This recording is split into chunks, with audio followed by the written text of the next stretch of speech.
మీ వ్యాపార అభివృద్ధి బాగా జరగాలి అన్నా, మీ ఇంట్లో ఆర్థిక సమస్యలు తొలగిపోయి మనశ్శాంతిగా ఉండాలి అన్నా, ఈ యొక్క దీపాన్ని గనక వెలిగించినట్లయితే మీ ఇంట్లో మనశ్శాంతితో పాటు ఆర్థిక సమస్యలు తొలగిపోయి సిరి సంపదలు కలుగుతాయి.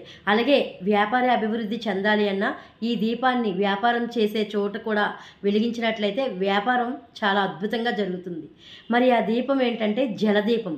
ఈ జలదీపాన్ని మీరు ఏ విధంగా వెలిగించాలి అంటే, ఒక గ్లాస్ గాజు గ్లాస్ కానీ, ఒక స్టీల్ తప్ప గాజు గ్లాస్ కానీ, పింగాణి కానీ, ఇత్తడి ఏదైనా పర్వాలేదు, ఒక గ్లాసును తీసుకొని దాంట్లో ఆయిల్ సగం వరకు పోసి, మళ్ళీ పైన వాటర్ పోసి, దానిపైన ఒత్తులు మీరు పువ్వొత్తులైనా పర్వాలేదు, లేదా పొడుగుటి ఒత్తులైనా పర్వాలేదు, అవి వేసి మీరు ఆ దీపాన్ని గనక మీరు వ్యాపారం ఉండే స్థలంలో వెలిగించినట్లయితే వ్యాపార అభివృద్ధి చాలా బాగా జరుగుతుంది.